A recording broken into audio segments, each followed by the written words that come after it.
ठीक है, next chapter आज हम स्टार्ट करने वाले हैं, दैट इज द्रव्य के सामान्य गुण।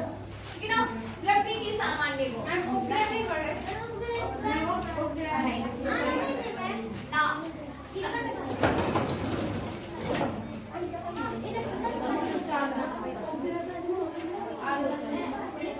द्रव्य के सामान्य गुण। बातचीत मत करिए। हाँ, नेक्स्ट चैप्टर स्टार्ट कर रहे हैं आज हम, वो है आपका द्रव्य के सामान्य गुण, द्रव्य। ठीक है ना, तो आप हमें बताएंगे कि द्रव्य क्या है, किसे कहते हैं द्रव्य। पदार्थ को ही द्रव्य कहते हैं। पदार्थ को द्रव्य कहते हैं। पदार्थ की ऐसी वस्तु जो जगह जिसका द्रव्यमान हो या जो जगह घेरती है उसे पदार्थ कहते हैं। ठीक है ना, बैठिए, वेरी गुड। जैसे अभी तक आप 9, 10 या बाकी लोअर क्लासेस में अभी तक आप द्रव्य को किस तरीके से समझते आए हुए हैं कि वह पदार्थ जो स्थान घेरे, जिसका आयतन होता है, जिसे महसूस किया जाए, वो द्रव्य है। ठीक है ना, इसमें 2-3 चीजों को अपन और ऐड कर लेते हैं कि वह पदार्थ या वह अवस्था, ठीक है ना, जिसमें अन्योन्य क्रियाएं होती हैं, जिसमें एनर्जी होती है, ठीक है ना, जिसको आप तौल सकते हो, जिसका माप किया जा सके, जिसमें अन्योन्य क्रियाएं संभव है, जिसमें एनर्जी होती है, तो वो क्या कहलाता है द्रव्य। अब द्रव्य कितने प्रकार के होते हैं? बताइए, द्रव्य के प्रकार 3 ठोस, द्रव और गैस। ठीक है ना, और इसके अलावा बात करें तो प्लाज्मा और भी प्लाज्मा, बोस-आइंस्टीन भौतिक अवस्थाएं हैं ये। यदि अभी हम बात करें तो ठोस, द्रव, गैस। एक दूसरे पर क्रिया करना है, एक दूसरे। इसके बाद आप प्लाज्मा की बात कर सकते हो, और इसके बाद आप बोस-आइंस्टीन की बात कर सकते हो, that is also the type of matter. ठीक है ना, वो भी मैटर का टाइप है या फिर द्रव्य के प्रकार है। चैप्टर क्या है, यूनिट क्या है आपकी, यूनिट सबसे ऊपर देखो क्या लिखा है, द्रव्य के गुण। ठीक है ना, मतलब ये जो आपका पूरा यूनिट है द्रव्य के सामान्य गुण, वो 3 पार्ट्स में डिवाइड हो जाएगा। 3 पार्ट। फर्स्ट पार्ट में आप ठोस के सामान्य गुण देखोगे, ठीक है ना, सेकंड पार्ट में आप द्रव के सामान्य गुण देखोगे, और थर्ड पार्ट में आप किसके सामान्य गुण देखोगे, गैस के। ठीक है ना, किसके, गैस के, है ना। तो यदि आप ठोस के सामान्य, सबसे पहले तो ये बताओ कि ठोस, द्रव और गैस, इन तीनों को डिफरेंशिएट करिए। ठोस, द्रव, कोई एक बच्चा, ठोस, द्रव, गैस, कोई एक बच्चा अच्छे से खड़े होके हम सब एक कम कर पाएंगे।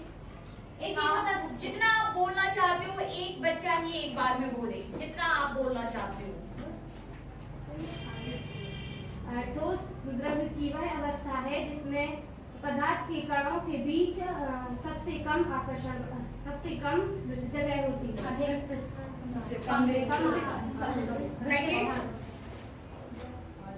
और कौन बताएगा? मैम ठोस ही का, ठोस है सबका।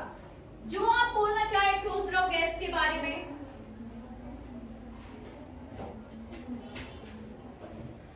द्रव पदार्थ की वह अवस्था है जिसमें कणों के बीच आकर्षण बल ठोस से कम परंतु गैस से ज्यादा होता है।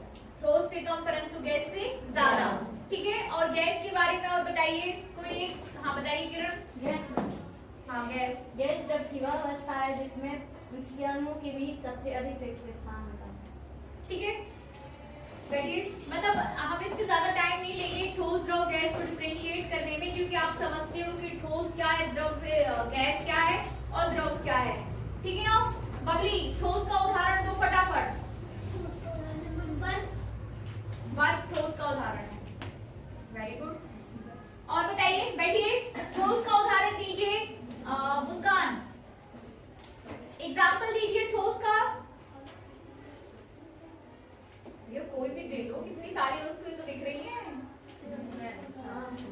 कोई बात नहीं। ठोस का उदाहरण दीजिए। डेस्क, टेबल, है ना, ये ठोस है, इसमें इतना सोचना क्यों, क्या प्रॉब्लम है? ये ठोस है, ये बॉटल ठोस है, ठीक ना, आपका बैग ठोस है, आपकी बॉटल कैसी है, ठोस है। बैठिए, द्रव का उदाहरण दीजिए। पीछे द्रव, जल जल, है ना, जल। कोई भी लिक्विड जो बहता है वो क्या हो जाएगा, द्रव, और गैस ऑक्सीजन। ठीक है, तो देखिए यूनिट स्टार्ट करने के पहले जो आप चीजों को समझ रहे हो कि हाँ द्रव्य के सामान्य गुण, तो द्रव्य के सामान्य गुण में सबसे पहला पॉइंट आपके लिए ये समझने का होता है यहाँ पर कि भाई द्रव्य क्या है और द्रव्य को कितने प्रकार से आप डिफरेंशिएट कर सकते हो, कितने प्रकार हैं, ठीक ना।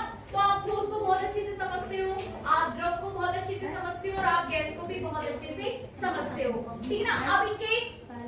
अब इनके सामान्य गुणों की यदि आप बात करें तो ठोस में आपको जो सामान्य गुण ठोस का पढ़ना है वो है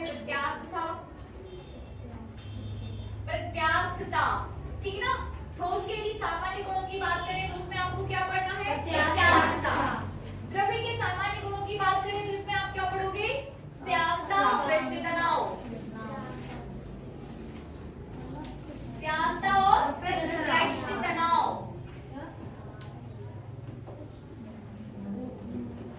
श्यानता और पृष्ठ तनाव, ठीक ना। और यदि गैसों के सामान्य गुणों की बात करें तो ये इसमें ऊष्मागतिकी आ जाएगा आपका। गैस के सामान्य गुणों में आप ऊष्मागतिकी सारे कॉन्सेप्ट देखोगे गैस में, ठीक है ना। तो इज दैट क्लियर कि इस चैप्टर में जो आप ठोस के सामान्य गुण पढ़ने वाले हो उसमें आप क्या पढ़ने वाले हो, प्रत्यास्थता, ठीक है ना, प्रत्यास्थता, है ना। Is that clear. Most of जो आप ठोस के सामान्य गुणों की यदि आप बात करोगे तो उसमें आप क्या देखने वाले हो, प्रत्यास्थता। अब प्रत्यास्था आपके कई प्रकार है, मतलब इसी पे प्रत्यास्था को हमें समझना है और फिर प्रत्यास्था को कई प्रकार से उनको वर्गीकृत कर देना है, चैप्टर खत्म हो जाएगा, समझ रहे ना। तो मेन चीज क्या है यहाँ पर आपकी कि प्रत्यास्था को समझना है और फिर प्रत्यास्था को वर्गीकृत कर देना है कि वो कितने प्रकार से होगा। कितने बच्चे निकले आज?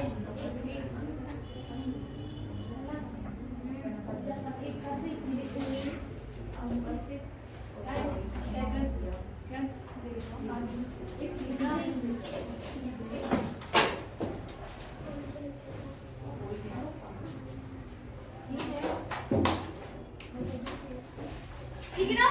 तो क्या समझे इसमें आप क्या समझे, आप कुछ मत समझिए, आप सिर्फ प्रत्यास्था को समझ लो कि प्रत्यास्था क्या है। इस प्रत्यास्था को फिर कई प्रकार के ठोसों में वर्गीकृत कर देंगे, चैप्टर खत्म हो जाएगा और ज्यादा कुछ है ही नहीं। मैम ठोस के बारे में पढ़ना अभी फिलहाल इस देखो मैंने बताया ना, हमने जो यूनिट स्टार्ट की है वो क्या है, दैट इज द्रव्य के सामान्य गुण। और उस द्रव्य के सामान्य गुण अब 3 पार्ट्स में डिवाइड हो जाएंगे। 3 पार्ट्स में क्यों डिवाइड हो रहे हैं, क्योंकि द्रव्य आपकी मुख्यतः 3 प्रकार के हैं। उसके बाद प्लाज्मा और बोस-आइंस्टीन कंडीशन भी है एक, जिसे मैं आपको बता दूंगी, ठीक है ना। लेकिन मुख्यतः आपके जो द्रव्य हैं वो 3 प्रकार से हैं, ठोस, द्रव और गैस। अब इन्हीं के सामान्य गुण पढ़ना है हमें। तो सामान्यतः देखा जाता है कि ठोस जो है प्रत्यास्था को गुण प्रदर्शित करते हैं, प्रत्यास्थता, ठीक है ना। और जो यदि आप द्रव्य की बात करें तो वो पृष्ठ तनाव और श्यानता को प्रदर्शित करते हैं, ठीक है ना। और फिर उसके आगे आप बात करेंगे गैस की, तो वो पूरा ऊष्मागतिकी में आ जाता है आपका। गैस जो है पूरा उसमें सारे कॉन्सेप्ट आपके किसके आ जाएंगे, ऊष्मागतिकी के। तो ये कॉन्सेप्ट यदि आप प्रत्यास्था का समझ लेते हैं, ठीक है ना, तो चीजें आपको क्या हो जाएंगी, फिर तो आपका चैप्टर ही यहाँ पे खत्म हो जाए। मेरा कहने का मतलब ये रहता है यहाँ पे कि यदि कोई भी डेरिवेशन आप करने जा रहे हो, उसका कॉन्सेप्ट हमें पता हो तो चीजें अपने आप ही सॉल्व होते चले जाती हैं, अपने आप। उसमें फिर आपको ज्यादा मेहनत नहीं करनी रहेगी, ठीक है ना। आगे बढ़ते हैं और हेडिंग देते हैं प्रत्यास्थता। इसको समझने की कोशिश करते हैं।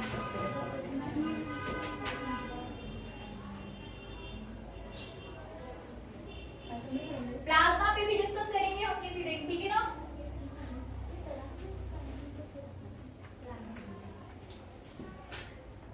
प्रत्यास्थता,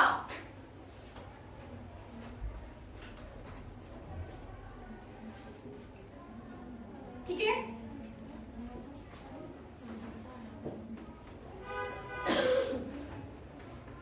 सही लिखा है मैंने, प्रत्यास्थता, ठीक है ना। प्रत्यास्थता इंग्लिश में बोल देंगे इसको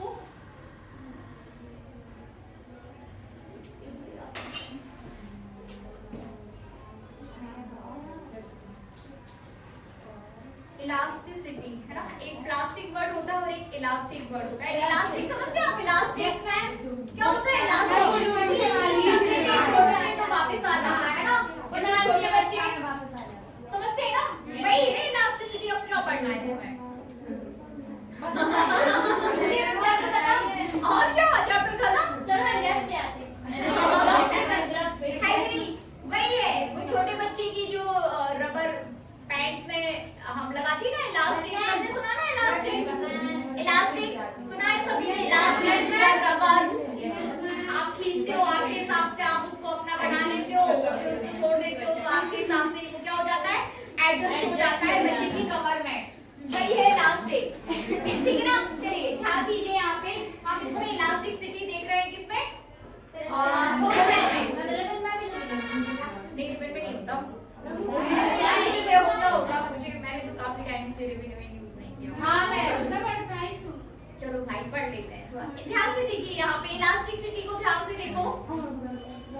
क्या होता है कि आपके जो ठोस होते हैं, ठोस आप सब समझ रहे हैं ना कि ठोस के अणु as comparison to other matters पास होते हैं। तो पास की दूरी लगभग 10 to the power -10 मीटर होती है। जो आपको बोल रहे हैं ना कि पास होते हैं, क्या जीरो डिस्टेंस होती है? नहीं होती ना। जीरो डिस्टेंस आपसे बोला गया कि ठोस के अणुओं के बीच की दूरी जीरो है। जीरो होने का देखिए, जीरो होने का मतलब ये कांटेक्ट है, एक दूसरे से जुड़े हुए हैं। एक जीरो होने का मतलब क्या है? ये एकदम पास में एक दूसरे के साथ कांटेक्ट में। ये डिस्टेंस कैसा है? जीरो। तो क्या जीरो होता है? नहीं होता। लगभग दूरी कितनी होती है? 10 to the power -10 मीटर। ये 10 to the power -10 मीटर मतलब ठोस के अणुओं के बीच की दूरी या जो सामान्य दूरी की यदि हम बात करें तो वो कितनी होती है? 10 to the power -10 मीटर। इसका मतलब है कि अणु जो है आपस में थोड़ा बहुत खिसक सकते हैं।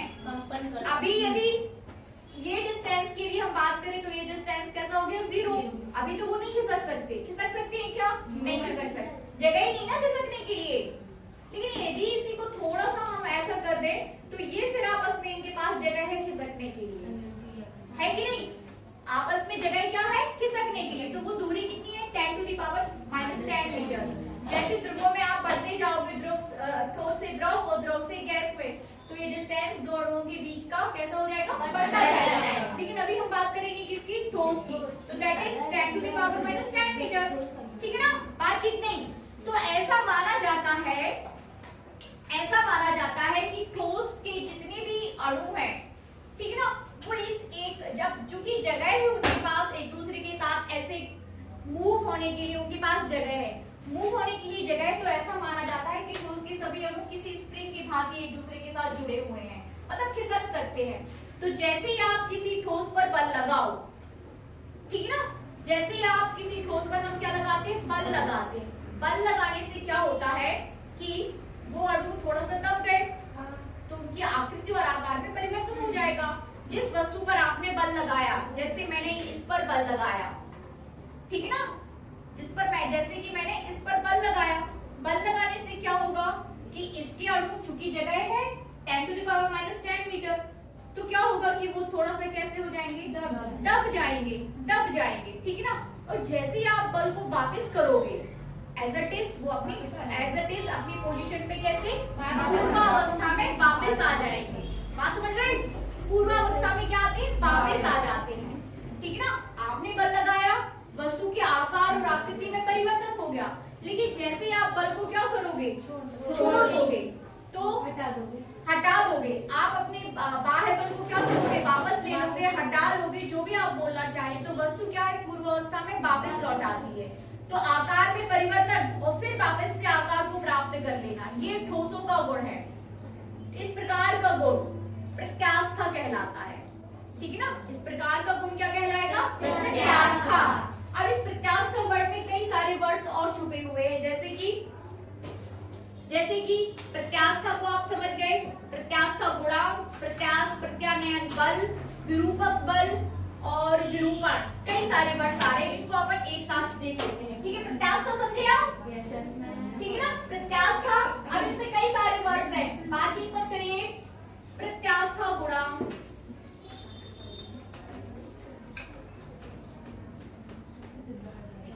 वर्ड ये आया प्रत्यास्था गुणांक, दूसरा वर्ड आया आपके पास विरूपक बल, ठीक है ना, विरूपक बल। तीसरा वर्ड यहाँ पर आ जाएगा आपका विरूपण। इसके बाद फिर आपको क्या पढ़ना है, प्रतिबल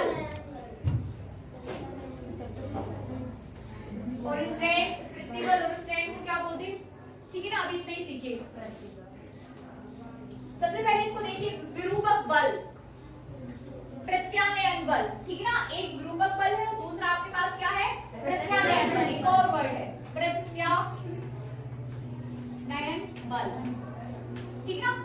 विरूपक बल उस बल के, वो बल जो वस्तु के आकार तथा आकृति में परिवर्तन कर दे, ठीक है ना, वह बाह्य बल। मतलब आपने वस्तु को दबाया तो आप जो बल लगा रहे हो, ठीक है ना, आप जो बल लगा रहे हो वो कौन सा बल कहलाएगा, ठीक है ना, डिफॉर्मेशन फोर्स। विरूपक बल, जो बल आप लगा रहे हो, आपके द्वारा लगाए गए बल के द्वारा ही वस्तु के आकार तथा आकृति में परिवर्तन हो रहा है, तो वो बल क्या है, विरूपक बल। वस्तु के आकार तथा आकृति में परिवर्तन हो गया, उसे कहते हैं विरूपण, ठीक है ना। वस्तु के आकार तथा आकृति में परिवर्तन हो गया तो वो गुण क्या कहलाएगा, विरूपण। विकृत वस्तु, वस्तु कैसी हो जाएगी, विकृत, ठीक है ना, विकृत जाएगी। वस्तु के आकार तथा आकृति में परिवर्तन हो गया है तो वो वस्तु कैसी वस्तु कहलाएगी, विकृत वस्तु, ठीक है ना। अवस्था से हाँ, चेंज। फिर इसको देखिए, प्रत्यानयन बल, आपने बल लगाया, आपने छोड़ दिया, लेकिन किसी न किसी बल के द्वारा वो वापस आएगी। अब आप बल नहीं लगा रहे हो तो वो बल जिसके द्वारा वस्तु अपनी पूर्वावस्था में वापस लौट आती है, तो वो बल कौन सा हो जाएगा, प्रत्यानयन बल, ठीक है ना। वो बल हो जाएगा आपके पास प्रत्यानयन बल। प्रतिबल, हाँ, प्रतिबल एकांक आयतन में, एकांक आयतन या एकांक लंबाई के अनुसार लगने वाला बल, बता दूंगी मैं ना, वो हो जाएगा आपका प्रतिबल, ठीक है ना। एकांक आयतन या एकांक लंबाई में, एकांक में लगने वाला बल, वो क्या हो जाएगा आपका। एक और वर्ड है यहाँ पर, विकृति।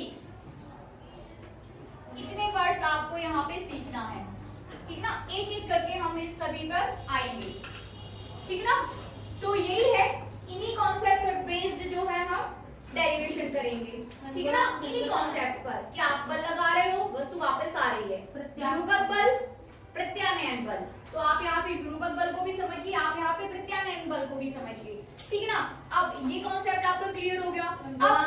अब विकृति किस प्रकार से हो सकती है, अब देखिए, आपके पास वस्तु, आप कई प्रकार से वस्तु पर बल लगा सकते हो, जरूरी नहीं कि आप उसको ऊपर से नीचे दबा रहे हो, ऊपर से नीचे भी दबा सकते हो, आप उसको ऐसे भी फैला सकते हो। देखिए वस्तुएं भी कितनी प्रकार की हैं, आपके पास पूरी वर्गाकृत वस्तु है, एक घनाभ है, ठीक है ना, आपका घनाभ है, आपके पास छड़ है, आपके पास रॉड है, आपके पास तार है, इन सभी पर आप विरूपक बल लगाओगे और उसकी वस्तु में परिवर्तन देखोगे कि किस प्रकार से परिवर्तन हो रहा है। जैसे आपने रॉड पर बल लगाया, रॉड को खींचा या तार को खींचा, तो उसके किस में परिवर्तन होगा, लंबाई में परिवर्तन होगा, ठीक है ना, लंबाई में परिवर्तन होगा। मतलब विकृति कैसी हो रही है, लंबाई में, विकृति कैसी हो रही है, लंबाई में, ठीक है ना। कॉन्सेप्ट समझ रहे हैं कि क्या क्या हम इस चैप्टर में करने वाले हैं, किस तरीके से विकृति होगी, ठीक है ना। अब ऐसा तार की में भी लंबाई में परिवर्तन होगा और थोड़ा सा चौड़ाई में, कैसा, मोटाई में भी कमी होगी ना, लंबाई में परिवर्तन होगा, मोटाई कम होगी, उसका जो अनुप्रस्थ काट का क्षेत्रफल है वो भी चेंज होगा, ठीक है ना। आती है उसमें प्रत्यास्था होता है,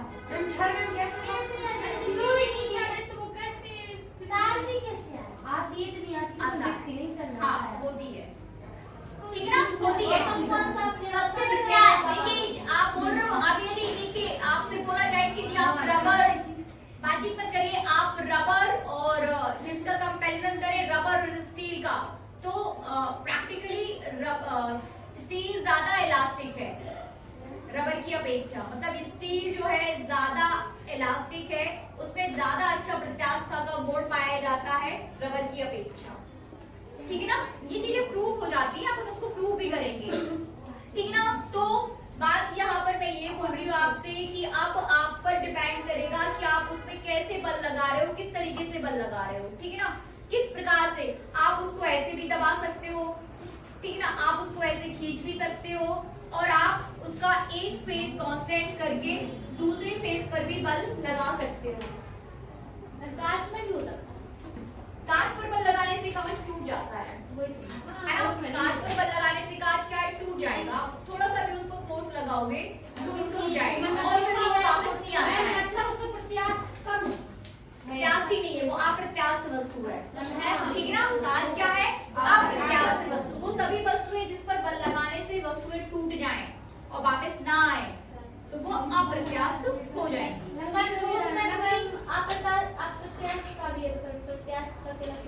किया जा रहा है। हाँ, अप्रत्यास्थ भी है।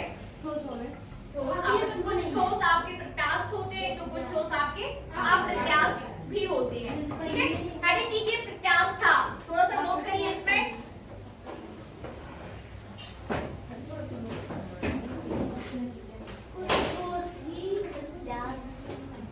ये कॉन्सेप्ट समझ आया आपको? 10 to the power -10 meter spring के जैसे जुड़े होते हैं सभी, उनमें गैप होता है, आप उसको दबाओगे दब जाएगा, आप उसको छोड़ दोगे तो वापस आ जाएंगे। क्यों? क्योंकि उनके बीच का डिस्टेंस कितना है, 10 टू द पावर -10 मीटर। चलिए हेडिंग दीजिए प्रत्यास्थ था।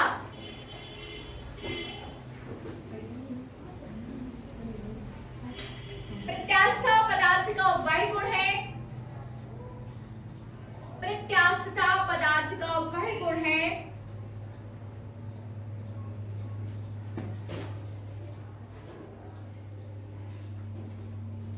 जिसके कारण वस्तु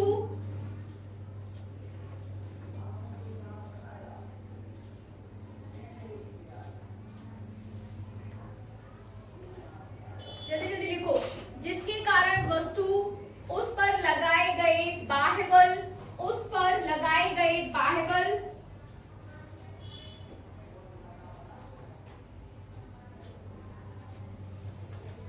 इनसाइड द ब्रैकेट विरूपक बल, आपने लिखा ना बाह्य बल, तो बाह्य बल लिखने के बाद आप ब्रैकेट में लिख दो विरूपक बल। ठीक है ना, विरूपक बल। आगे लिखिए, से उत्पन्न किसी भी प्रकार के, से उत्पन्न किसी भी प्रकार के परिवर्तन का विरोध करती है।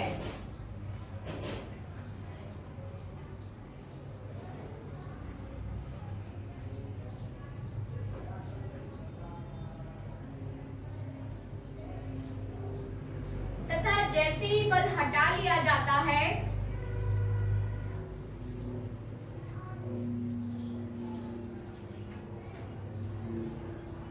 वह अपनी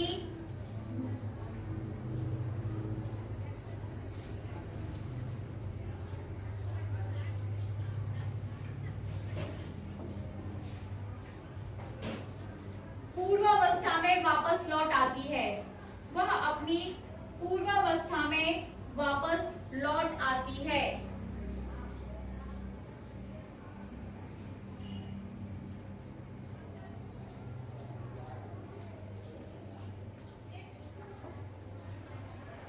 ठीक है, आगे देखिए, हेडिंग दीजिए विकृत और स्लैश करके डाल दो विरूपण, विकृत और स्लैश करके डाल दो क्या, विरूपण, ऐसा विरूपण स्लैश, ठीक है ना, ऐसा डाल दो विकृत विरूपण। ठीक है, अब इसमें थोड़ा सा 2 लाइन नोट कर लीजिए, लिखिए, जब किसी वस्तु की आकृति, जब किसी वस्तु की आकृति अथवा आकार बदल जाता है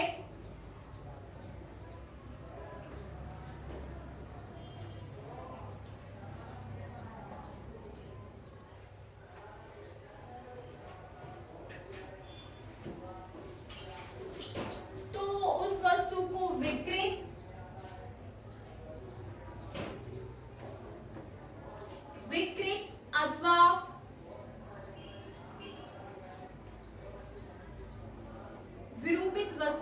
कहते हैं,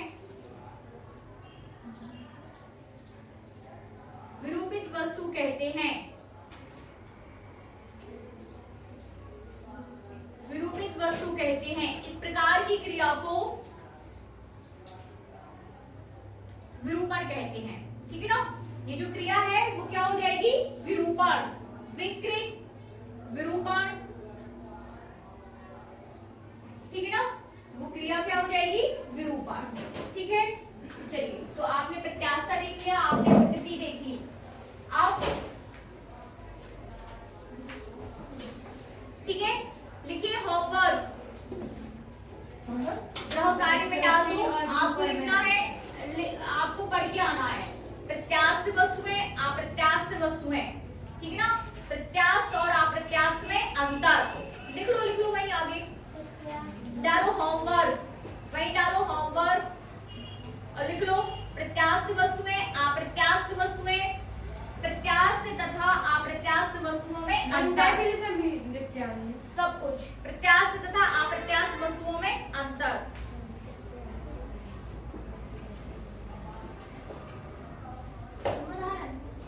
सब कुछ अंतर में संतुलन। ठीक है, हेडिंग कीजिए लिमिट ऑफ इलास्टिसिटी, प्रत्यास्थता की सीमा। ये साफ कर रही हूं मैं।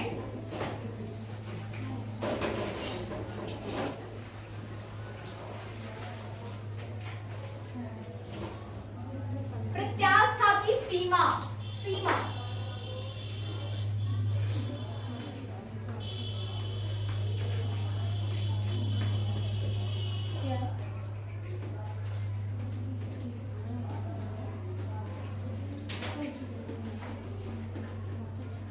चलिए इसे समझिए, लिमिट ऑफ इलास्टिसिटी या प्रत्यास्थता की सीमा।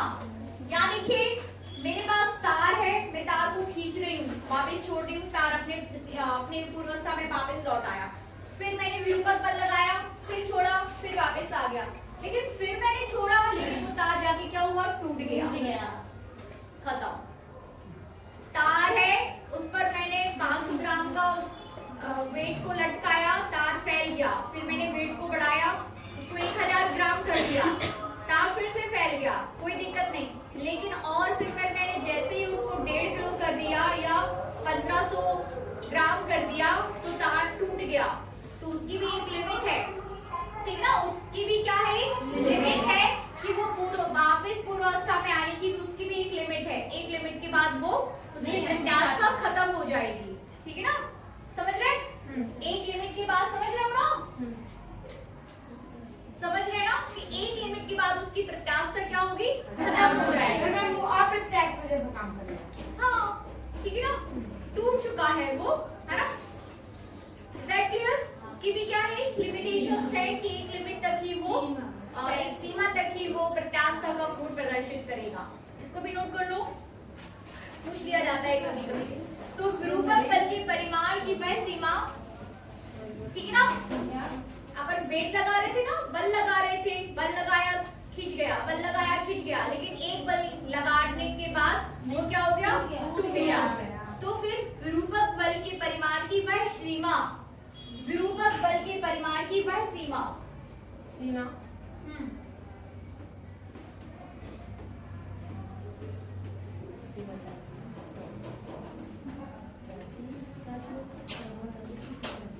कि वह सीमा, ठीक है ना। आगे लिखिए, वह सीमा जिससे कम बल लगाने पर पदार्थ में, जिससे कम बल लगाने पर पदार्थ में,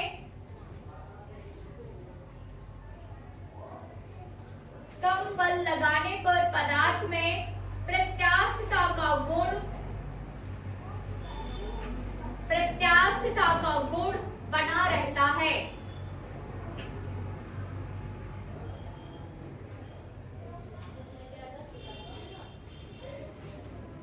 तथा जिससे अधिक बल लगाने पर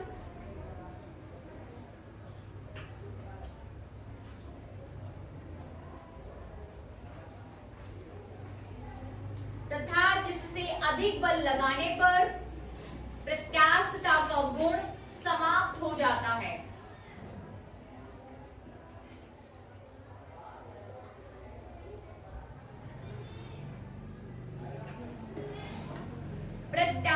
की सीमा प्रत्यास्था की सीमा कहलाती है। ठीक है ना, बनेगा। जिससे कम बल लगाए तब तो प्रत्यास्था का गुण उसमें समझ आएगा, लेकिन जैसे आप बल को बढ़ा दोगे तो क्या होगा, प्रत्यास्था समाप्त हो जाएगी। इस प्रकार इसे हम प्रत्यास्था की सीमा कहते हैं। बनेगा? इजी है? Yes ma'am. इजी है ना? चलिए आगे बढ़ते हैं।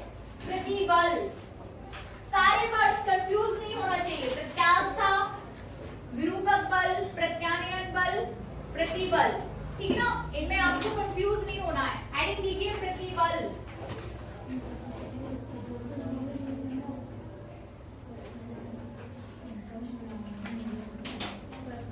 प्रतिबल, स्ट्रेस, प्रतिबल।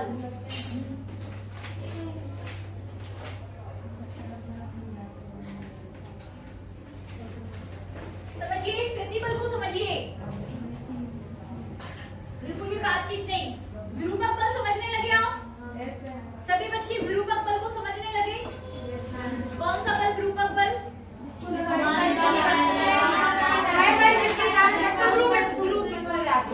वह बल जिसके कारण वस्तु के आकार तथा आकृति में परिवर्तन होता है, वो तो विरूपक बल है। लेकिन वही विरूपक बल को यदि आप एकांक के क्षेत्रफल में लगाओ, ठीक है ना, विरूपक बल एकांक के क्षेत्रफल में लगने वाला विरूपक बल क्या हो जाएगा? बनेगा? एकांक के क्षेत्रफल में लगने वाला, मतलब यदि विरूपक बल आपका F है, बातचीत मत करिए प्लीज। यदि विरूपक बल कैपिटल F है तो एकांक के क्षेत्रफल में लगने वाला ये बल यदि आप F by A कर देते हो तो ये क्या हो जाएगा? प्रतिबल। बनेगा? F by A is called प्रतिबल या स्ट्रेस। F बटे A को हम प्रतिबल कहते हैं। अभी याद कर लो, अभी सीख लो इस चीज को। मैम ए क्या है यहाँ पे? Area, area area that object, area क्षेत्रफल, एकांक के क्षेत्रफल, बल बटे क्षेत्रफल। बल बटे क्षेत्रफल कुछ और ये वाला बल मैम वो है। यस मैम, मैम ये विरूपक बल है। दाब होता है शायद। दाब बराबर बल बटे क्षेत्रफल। Yes ma'am. हाँ, यस है मैम, ना? आप बटे क्षेत्रफल। तो दाब और प्रतिबल का विमीय सूत्र एक भी उसमें लिखा है। दाब और प्रतिबल का विमीय सूत्र क्या हो जाएगा? A। चलिए नोट करिए, प्रतिबल स्ट्रेस। कंफ्यूज नहीं होना है अपन को प्रतिबल में और विरूपक बल में, ठीक है ना? कंफ्यूज तो नहीं हो गए। विरूपक बल वह बल जिसके द्वारा आपको क्या करना है और उसी में आप क्षेत्रफल से भाग दे दोगे तो वो क्या हो जाएगा? प्रत्यानयन बल। सबसे इजी शब्दों में आपको समझाया जाए तो ये है, ठीक है? चलिए F by A नोट कर लो इसे भी। प्रतिबल, 2-3 लाइंस इसमें भी नोट करिए, लिखिए। जब किसी वस्तु पर बाह्य बल लगाया जाता है, जब किसी वस्तु पर बाह्य बल लगाया जाता है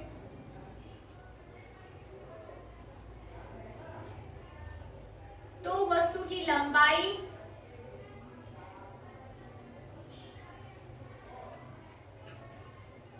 आयतन तथा आकृति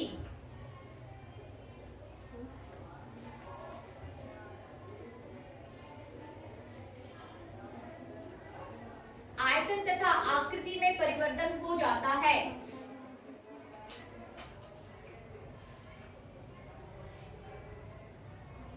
परंतु प्रत्यास्था के गुण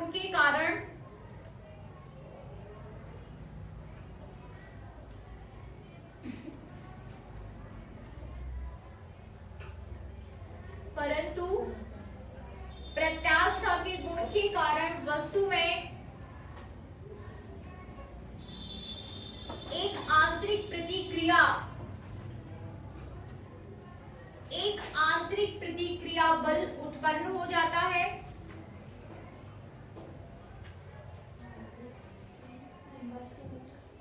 जो इस परिवर्तन का विरोध करता है। वस्तु में एक आंतरिक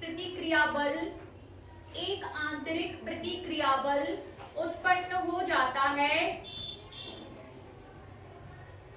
जो इस परिवर्तन का विरोध करता है। ठीक है ना, आगे लिखिए। और वस्तु को अपनी प्रारंभिक अवस्था में प्रारंभिक अवस्था में वापस लाने की चेष्टा करता है।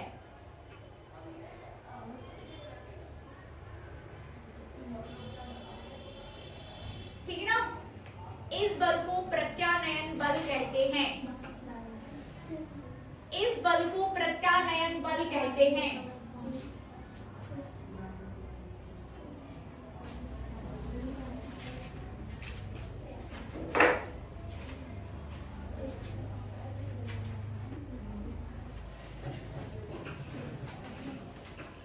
प्रत्यानयन बल नहीं, प्रतिबल कहते हैं। नहीं, इसे प्रत्यानयन बल कहते हैं। लिखो तो अभी पहुंचे नहीं आप प्रतिबल पर।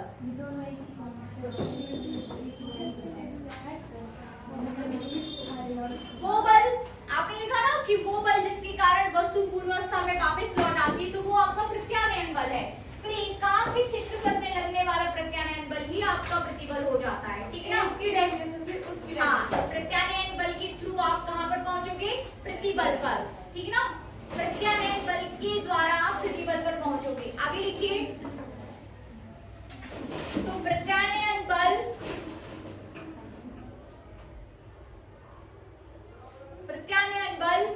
बाह्य बल के बराबर तथा विपरीत दिशा में होता है। बाह्य बल के बराबर तथा विपरीत दिशा में होता है। कैसा होता है? विपरीत दिशा में।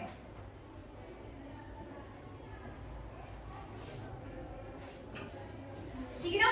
वस्तु के एकांक क्षेत्रफल में लगने वाला प्रत्यानयन बल वस्तु के एकांक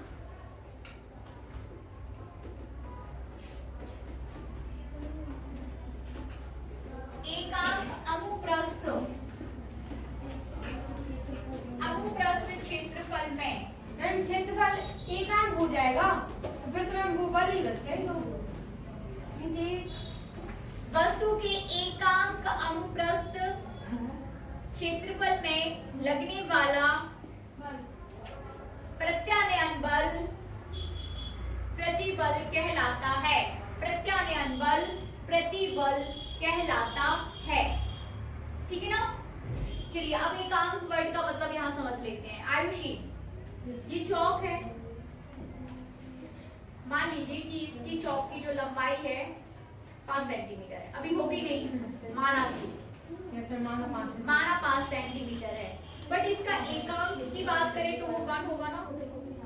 एकांक आप इस पे बल लगा रहे हो, लेकिन हम उसके छोटे से हिस्से की बात कर रहे हैं कि उस छोटे से हिस्से पर कितना बल लग रहा होगा। ठीक ना? जैसे ये कोई चीज बहुत लंबी है और हम उसके छोटे से हिस्से की बात करें, उस पर कितना बल है। वो छोटा सा हिस्सा आपका एकांक में, वो छोटा सा हिस्सा कितना ले रहे हो आप? एकांक। तो उस एकांक में लगने वाला बल समझ आ रहा ना? बड़ा पार्ट उस बड़े पार्ट की छोटे से पार्ट, सबसे सूक्ष्म पार्ट, जितना सूक्ष्म आप कर सकते हो। मतलब मैं एक परमाणु, एक से भाग नहीं दिया, एक परमाणु नहीं, लंबाई में बात कर रहे हैं। बहुत छोटा एक लंबाई की एक परमाणु या अणु की बात नहीं कर रहे हैं। आपके पास इतनी लंबी कोई चीज है, उसको छोटे छोटे पार्ट्स में डिवाइड कर दो। उसके छोटे से पार्ट का सबसे छोटा तो वो 1 सेंटीमीटर एकांक में लगने वाला बल बस एक परिमाण में भी हुआ। हाँ, मैं नीचे में फिर हम क्या लिख रहे हैं? ये तो एक हो जाएगा, फिर बल ही बस के बराबर नहीं आ जाएगा उसका मान। हम उसको लंबाई की बात नहीं कर रहे हैं, हम उस हिस्से में लगने वाले बल की बात कर रहे हैं। ठीक है ना? हम उस हिस्से में लगने वाले बल की बात कर रहे हैं। जैसे कि आपने टोटल यहाँ पे रीस्टोरिंग फोर्स, यहाँ देखिए टोटल रीस्टोरिंग फोर्स कितना है आपका? माना कि आपके पास ये कोई वस्तु है ये, ठीक है ना? इस वस्तु पर आपने बल लगाया, कितना लगाया? आपने लगा दिया, समझ लो 5 न्यूटन। ठीक है ना? कितना लगा दिया? 5 न्यूटन। इस पर आपने कितना बल लगा दिया? 5 न्यूटन। तो ये 5 न्यूटन है जो बराबर बराबर इस पूरे में फैल जाएगा, इस पूरे हिस्से में फैल जाएगा। ठीक है ना? बराबर बराबर मतलब एक दर है, दर टाइप का बोल सकते हो आप, दर है। आपको यहाँ 1 से डिवाइड नहीं करना है। प्रत्यानयन या प्रतिबल लगाने के लिए आपको इसके क्षेत्रफल से डिवाइड करना है। इसका जो टोटल क्षेत्रफल है ठीक ना। जैसे 5 न्यूटन डिवाइडेड बाय आप लिख दो 5 न्यूटन डिवाइडेड बाय, यदि इसका क्षेत्रफल समझ लो कि 10 सेंटीमीटर 10 मीटर पर स्क्वायर होगा, 10 मीटर स्क्वायर होगा इसका क्षेत्रफल, तो ये आपका 5/10 क्या हो जाएगा? प्रतिबल। आपको 1 से डिवाइड नहीं करना है, आपको उसके क्षेत्रफल से डिवाइड करना है कि उसका क्षेत्रफल कितना है, कुल क्षेत्रफल से, कुल क्षेत्रफल से, ठीक है ना। और पर ये जो वापस बदले में इसको सॉल्व करने पर बदले में जो आपको मिलेगा उसे आप बोलोगे एकांक के क्षेत्रफल पर लगने वाला बल। जैसे कि आप सब्जी खरीदने जा रहे हैं, ठीक ना, सब्जी खरीदने जा रहे हैं, 1 किलोग्राम आलू, दर होती ना, दर, जैसे खूब सारे आलू हैं, आपको दर आप पूछते हो ना कि 5 रुपए प्रति किलो, तो आपने क्या किया है 5 प्रति किलो के लिए एकांक दर पूछिए, एकांक पूछा ना, तो ये भी वही है, ये भी वही चीज है, मतलब मैं एकांक लूंगा मतलब तो एकांक के क्षेत्रफल पर लगने वाला बल है। इसको सॉल्व करने पर जो चीज आपको मिलेगी ना वो एकांक के क्षेत्रफल हमें लग रहा था पहले आप में आ गया कि जो ये क्षेत्र नीचे रखना है ना वो एकांक उसका, ना वो एकांक नहीं है, आपको कुल क्षेत्रफल से भाग देना है, पर बदले में जो चीज आपको मिलेगी ना वो आप बोलोगे एकांक के क्षेत्रफल पर लगने वाला बल, उसमें एकांक ठीक है ना। नहीं अरे ये वैसे ही है जैसे आप आलू खरीदने जा रहे हैं, सब्जी खरीदने जा रहे हैं, तो पर किलो में कितनी है, वैसे ही पर क्षेत्रफल में लगने वाला बल, जैसे ये पूरा क्षेत्रफल आपका डिवाइडेड है लगभग 10 सेंटीमीटर स्क्वायर में, तो इसका छोटा सा क्षेत्रफल में कितना बल लगेगा, ये वो चीज है, ठीक है ना। चलिए आगे बढ़िए, आप प्रतिबल का मात्रक तथा विमीय सूत्र निकाल के दिखाइए। यस मैम, मैं सूत्र तो लिख लिया था। F बटे आप रुक जाइए, अभी रुक जाओ। इसलिए कि नंबर बड़ी क्षेत्रफल आ गया। कहाँ तक लिखा आपने? यह लाता है, लिखिए, यदि वस्तु के अनुप्रस्थ काट का क्षेत्रफल कैपिटल A, कंप्लीट करिए इसे। बड़ी बात मत करो, पढ़ाई करो।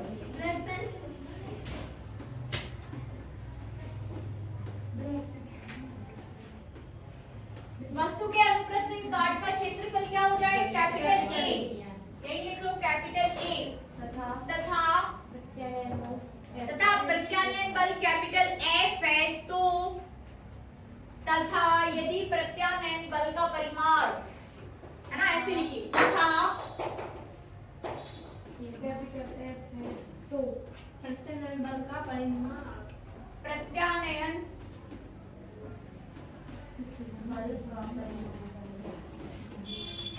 कैपिटल F है, तो प्रतिबल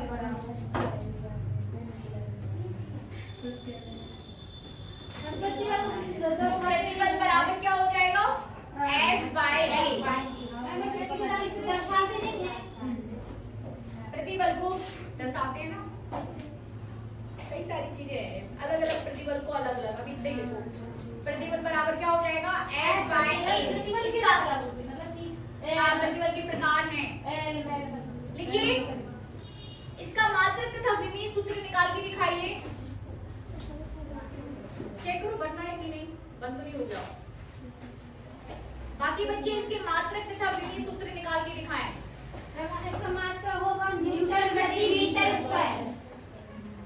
ठीक है? मात्रक तथा विमीय सूत्र, इसका आपको निकालना है मात्रक और विमीय सूत्र, फटाफट निकाल दो और फिर हम इसके बाद आगे बढ़ते हैं। सभी बच्चों की कॉपी में देख रही हूँ मैं, मात्रक और विमीय सूत्र। विमीय सूत्र आएगा n minus 1 n t minus 2 नहीं है n 0 t minus 2 सभी बच्चे करें, है ना? यस मैम, n minus आएगा m n minus आएगा, देख लो। हाँ m n minus t minus 2 ये चाहिए। वो सब इधर भी करें, क्योंकि क्षेत्रफल का स्क्वायर होता है l स्क्वायर, उधर लोग l रख रही हूँ। गलती कहाँ गया? इधर महक ना, रीता रागी आगे नहीं, आगे रागी आज राखी बोर्ड पे करके दिखाएंगी। Okay ma'am. राखी अनो राखी बोर्ड पे इसका मात्रा को द्विमीय सूत्र लिख दो वहां पे, तो ऐसे करिए फिर हम फटाफट आगे बढ़ेंगे, है ना। बताओ द्विमीय सूत्र निकालो, निकालो।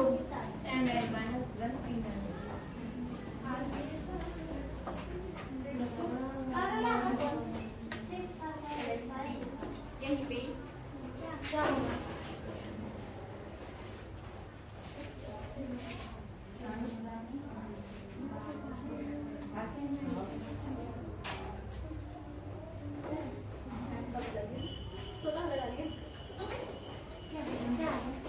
अच्छी नहीं, सब कुछ जानता है।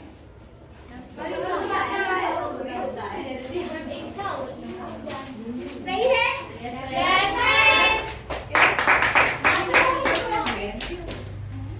सही किया ना रीता? इधर सॉरी कर रहा है। ये ध्यान रखो, एक्सप्लेन करो इसको, न्यूटन पर भी डिस्कस क्यों आया? बल का मात्रा होता है न्यूटन। वेरी गुड, और एरिया पे मीटर से नापते हैं। Very good. तो न्यूटन मीटर से मीटर प्रति मीटर। खुशी आपको पता है बेटा? आपसे सभी से बबली यानी कि ये फटाफट प्रतिबल के प्रकार जल्दी से इसको कंप्लीट कर लेंगे।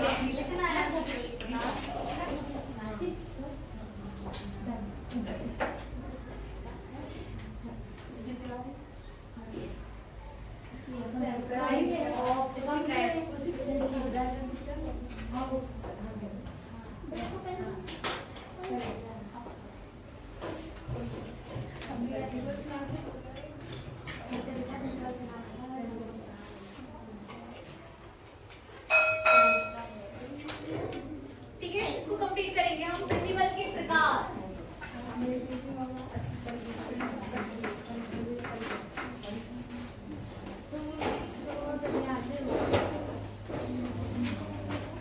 समझिए इसको, सबसे पहले इसको समझिए। बातचीत नहीं, बिल्कुल बातचीत नहीं। प्रतिबल के प्रकार, ठीक है, आपने प्रतिबल को पढ़ लिया।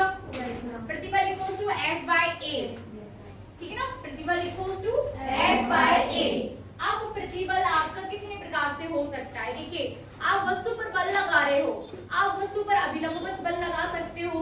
यदि आप अभिलंब पे लगा रहे हैं तो अभिलंब बल, उसका नाम दे दिया जाएगा अभिलंब प्रतिबल।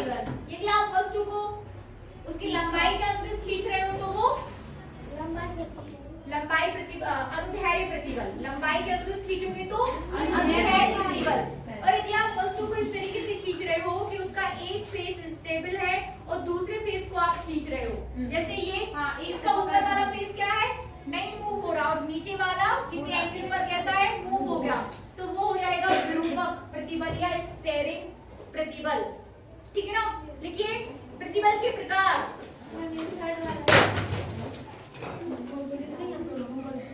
प्रतिबल के प्रकार फटाफट कंप्लीट करिए इसे। लिखिए वस्तु में उत्पन्न प्रतिबल, पहले लिख लो थोड़ा सा। वस्तु में उत्पन्न प्रतिबल, प्रतिबल के प्रकार कहते हैं। हाँ, वस्तु में उत्पन्न प्रतिबल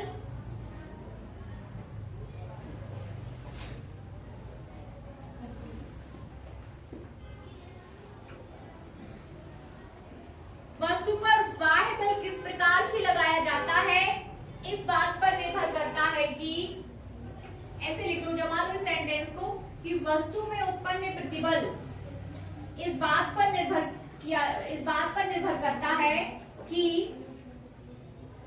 लिख लेना मेरे हिसाब से, इस बात पर निर्भर करता है कि वस्तु में बाह्य बल किस प्रकार से लगाया जा रहा है।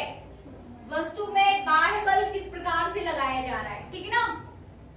अपने मन से लिख लो, वस्तु में बाह्य बल किस प्रकार से लगाया जा रहा है। इस आधार पर प्रतिबल 3 प्रकार के होते हैं, ठीक है ना। इस आधार पर प्रतिबल 3 प्रकार के होते हैं। पहला अनुदैर्ध्य प्रतिबल, अनुदैर्ध्य प्रतिबल,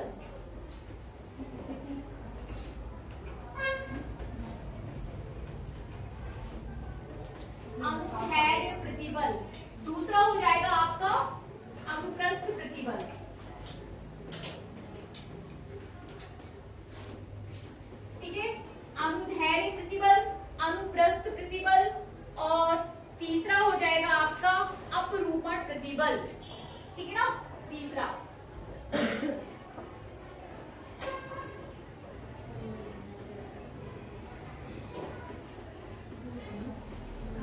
अपरूपण प्रतिबल, ठीक है, लिखिए अनुदैर्ध्य प्रतिबल, हेडिंग दीजिए अनुदैर्ध्य प्रतिबल, लॉन्गिट्यूडिनल स्ट्रेस, इंग्लिश में भी लिख लो।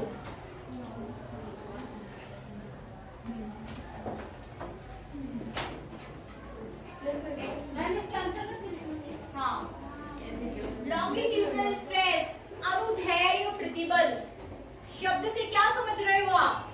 अनुदैर्ध्य, ठीक है ना। अनुदैर्ध्य आप इस तरीके से प्रतिबल लगा रहे हो, लंबाई के अनुदिश, ठीक है ना। अनुदैर्ध्य मतलब उसी दिशा में, ठीक है ना।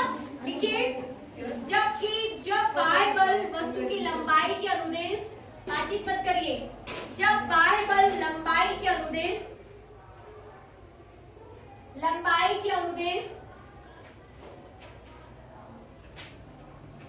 लगाया जाता है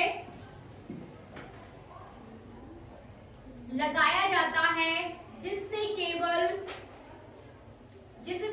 केवल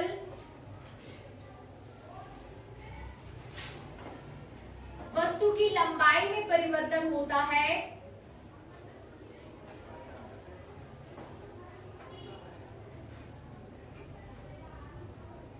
अनुदैर्ध्य प्रतिबल कहलाता है। जिससे केवल वस्तु की लंबाई में परिवर्तन हो तो वो हो जाएगा आपका अनुदैर्ध्य प्रतिबल।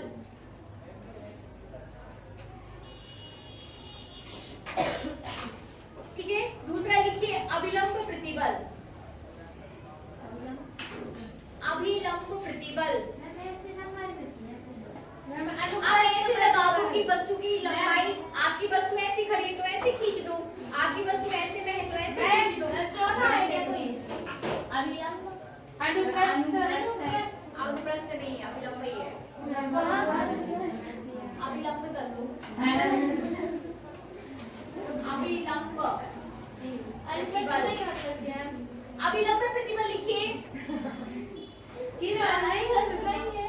अभिलंब जल्दी लिखो, नॉर्मल स्ट्रेस जल्दी लिखिए, इसको कंप्लीट करिए, बातचीत ज्यादा हो रही है। नॉर्मल स्ट्रेस लिखिए, जबकि बाह्य बल वस्तु के पृष्ठ के लंबवत लगाया जाए,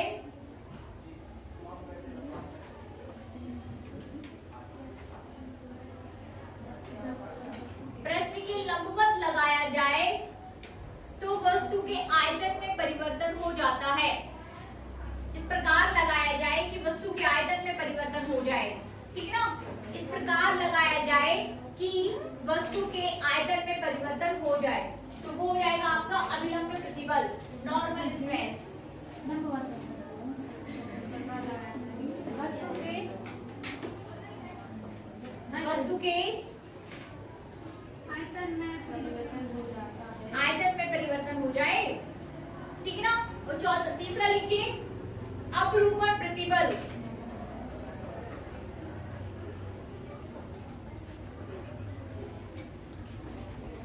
तीसरा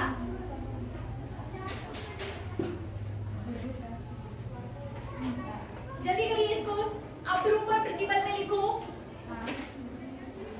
जबकि बल वस्तु के अनुप्रस्थ काट के स्पर्श रेखीय होता है, जबकि बल वस्तु के अनुप्रस्थ काट के स्पर्श रेखीय होता है,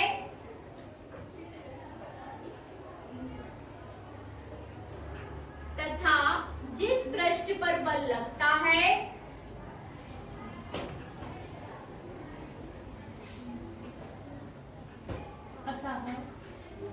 जिस पृष्ठ पर बल लगता है उसके विपरीत पृष्ठ